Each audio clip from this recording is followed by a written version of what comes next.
We're here and we are going to talk about how you are going to land a job as a brand new nurse. So I'm going to go through 4 tips that I have for you on how to land a job at the hospital as a brand new nurse.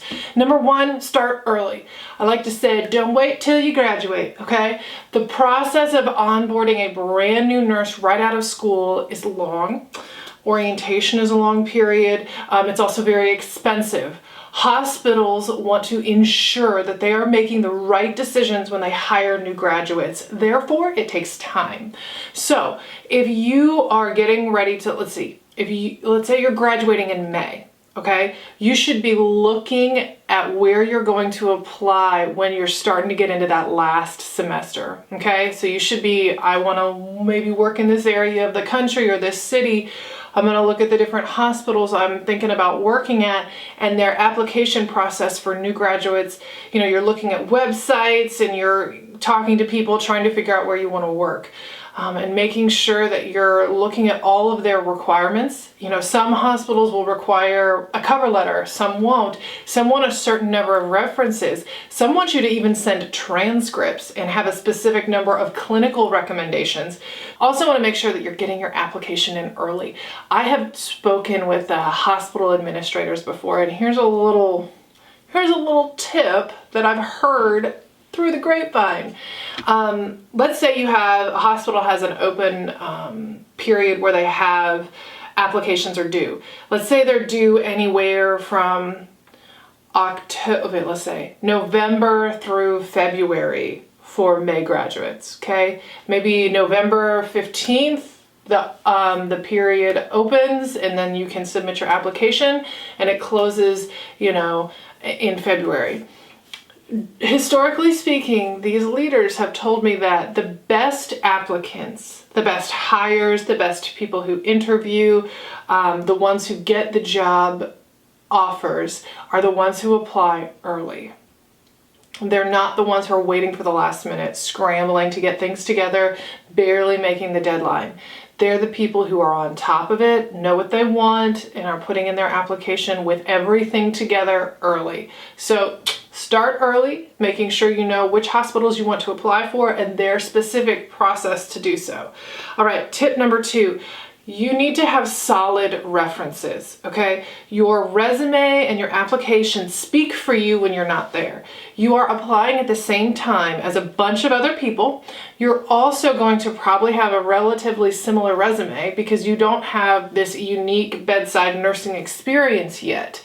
So it's important to get people who have good credibility and trustworthiness on your team, okay? So that means if you're applying at a specific hospital, maybe it's one you did clinicals at, you asked maybe one of the nurses you worked with for a reference, not just your clinical instructor, but maybe one of the nurses that you were paired with for a longer period of time. I've actually wrote references for people like that, and they were very thankful for those. So not just that, you've got your instructor and 8 students and you have that's one thing, but if you can get the nurse practitioner you've followed for a little while, or the nurse who was in charge of you were shadowing them, those people who are not just clinical instructors, but maybe you volunteered and the person who was in charge of the volunteering at this hospital or organization can write you a recommendation about, hey, you were reliable, you showed up on time, you were kind, you were helpful. Those are all really important things that they want to know. They don't just want to hear that you showed up to clinicals and did what you were told to do, but if you can have different people vouch for you, it's powerful. So to give you an example, my senior year, I did a practicum where I did, a ton of hours in an emergency department in a small town in Iowa. And in that emergency department, like many, you as the nurses are sitting with the physicians and the nurse practitioners. And I developed a pretty good rapport with them, and they were really kind and helpful, and actually took some time to teach me some things. So when I got to the end of the semester, or actually it was more like halfway through, and I needed some references, I asked, because I was like, what's the worst thing they're going to do? They're going to say no. Okay, well, I'm not going to be here ever again in a matter of 2 months. But if they can, if there's a physician who was there during my clinical and they can vouch for me, Holy moly, that's a wonderful reference. So that's what I did.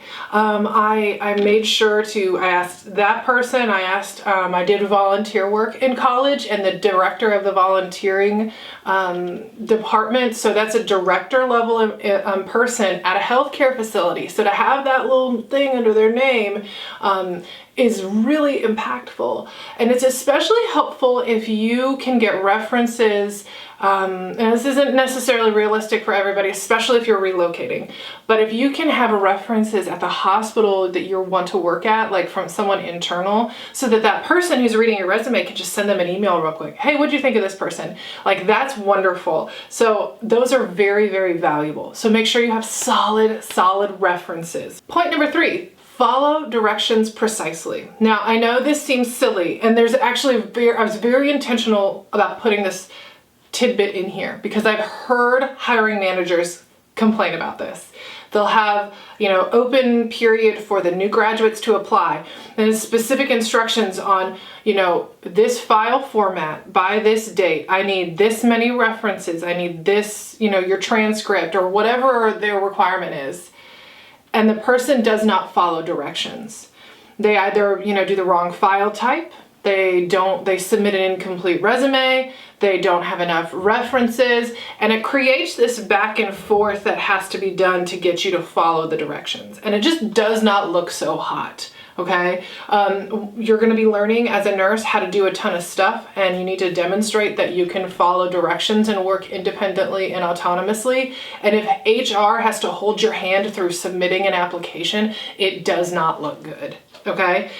So really important to follow directions, and if you're pretty sure you know how to do something, don't just call repeatedly to double check. That does not look good, all right? Follow the directions. Last point, know what you genuinely bring to the table, all right? You have to stand out in a sea of applicants. Giving you an example, in the area I live in, we have a accredited nursing program in this area. They get hundreds and hundreds of applications for like 50-ish spots, okay? And a lot of the applicants look very similar. So you have to know what you as a new grad uniquely bring to the table.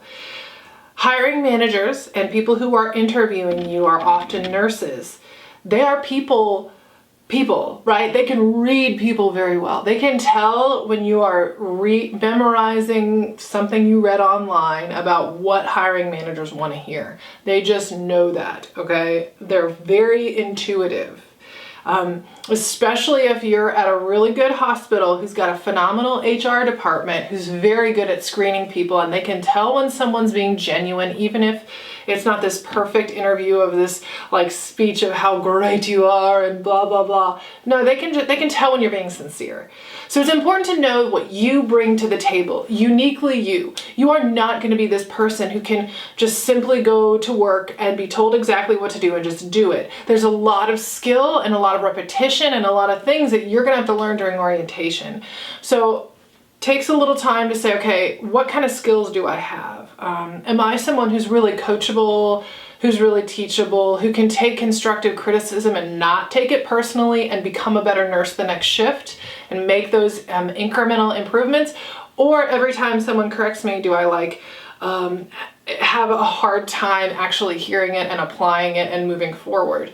You want to learn, think about those kinds of things. It makes me think of, and I know this is hard, I do. It makes me think of that Office quote where Steve Carell, Michael Scott is like, all right, Pam, I just want you to write down everyone's undefinable qualities for me. Can you just do that? I mean, it's kind of what I'm asking you to do, but they are definable qualities, but they're not the qualities that you're thinking that you need to have of medication memorization and advanced time management skills. It's those kind of things where, you know what? I am chronically prompt. I'm always here on time. I'm a very reliable person. I am very honest. I will tell you if I didn't complete that module that I knew I was supposed to complete, or whatever, I'm on, like, you don't want, you want to genuinely think about those things that you bring to the table and articulate those in the interview. And if you're having trouble figuring out what kind of things that you do genuinely bring to the table, I created a resource for you to help walk through that in kind of a systematic way so that you can be able to not only identify those things, but articulate them in an interview and show you, hey, this is a not so great response, this is an okay response, and this is an oh my gosh, hire this person right now response. So I created this resource together with another nurse who actually interviews new grads all the time. She's probably interviewed 1,000 new grads for residency positions, and her insight is invaluable. So I have a link to this online resource. It is